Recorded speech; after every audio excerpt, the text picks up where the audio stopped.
अस्सलाम वालेकुम, welcome to my channel. कैसे हैं आप सब लोग? उम्मीद करती हूँ कि आप सब खैरियत से होंगे। आज हम बनाने वाले हैं एकदम चटकारेदार भुना मसाला बोटी।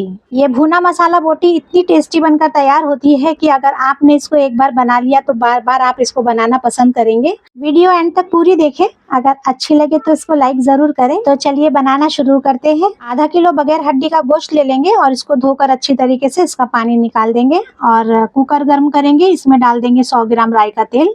आप चाहे तो रिफाइंड ऑयल का भी इस्तेमाल कर सकते हैं। थोड़े से गरम मसाले ले लेंगे, आधा चम्मच जीरा, 10-12 काली मिर्ची, दालचीनी का टुकड़ा, थोड़ा सा बादियान का फूल, 2 बड़ी इलायची, 4 हरी इलायची और 1 तेज पत्ता, 3 लौंग और थोड़ा सा जायफल का टुकड़ा ले लिया है। तेल में इसको डालकर 2 मिनट के लिए चटकने देंगे। 2 मीडियम साइज की प्याज को पतला स्लाइस में कट कर लेंगे और वो हम इसमें डाल देते हैं और इसको चला लेंगे अच्छी तरीके से। प्याज को हमें थोड़ा सा भून लेना है, बस इसका कलर थोड़ा सा चेंज हो जाए। और ये देखिए प्याज का कलर चेंज हो गया है। अब हम इसमें ये गोश्त डाल देते हैं और इसको अच्छे से भून लेते हैं। तेल में गोश्त को थोड़ा सा भून लेने से गोश्त और भी ज्यादा टेस्टी बनकर तैयार होता है। 1 चम्मच इसमें अदरक लहसुन का पेस्ट ऐड करेंगे और थोड़े से मसाले, 1 चम्मच कश्मीरी लाल मिर्च पाउडर, 1 चम्मच धनिया पाउडर, 1 चम्मच नमक, 1 चम्मच हरी मिर्ची कुटी हुई, 1 चम्मच लाल मिर्ची पाउडर और पाव चम्मच हल्दी पाउडर। गोश्त को मसाले में अच्छी तरीके से चला लेंगे। मिर्ची कम या ज्यादा आप अपने टेस्ट के हिसाब से कर सकते हैं।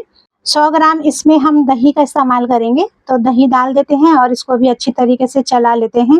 हम भुना मसाला बोटी बना रहे हैं इसलिए हम इसको 2 मिनट के लिए भून लेते हैं। अब इसमें हम थोड़ा सा पानी ऐड करेंगे, तो मैंने यहाँ पर आधा गिलास पानी का इस्तेमाल किया है। गोश्त ऑलरेडी अपना पानी छोड़ता है और दही भी पानी छोड़ती है, इसलिए इसमें ज्यादा पानी का इस्तेमाल नहीं होता है। गोश्त को हमें 80% तक कुक कर लेना है और 20% हम इसको भूनकर कढ़ाई में पकाएंगे। 3-4 सीटी लगाकर गैस की फ्लेम को स्लो कर देंगे। अगर आपके पास कच्चा पपैया हो तो आप उसमें एक छोटा टुकड़ा डाल सकते हैं, इससे गोश्त जल्दी गलकर रेडी हो जाता है। तो कढ़ाई में ट्रांसफर कर लेते हैं और इसको अच्छे से भूनेंगे। आधा किलो गोश्त में हमने सिर्फ आधा गिलास पानी का ही इस्तेमाल किया है और आप देख सकते हैं कि इसमें अभी भी थोड़ा पानी है मसाला भूनने के लिए।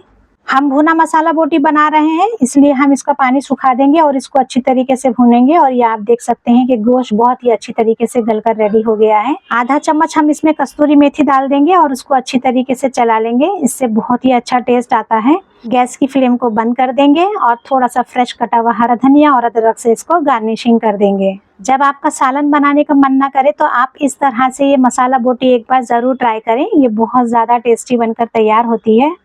और ये आप देख सकते हैं कि हमारी भुना मसाला बोटी बनकर रेडी हो गई है और आपको देखने से ही पता चल रहा होगा कि ये कितनी जूसी बनकर तैयार हुई है। ऐसे तो आप इसको रोटी, नान, पराठा किसी के साथ भी इस्तेमाल कर सकते हैं, लेकिन असल में ये भुना मसाला बोटी अगर आप प्याज और नींबू के साथ ऐसे ही चम्मच से खाएं तो इतनी लाजवाब लगती है कि आप इसको बार बार बनाना पसंद करेंगे।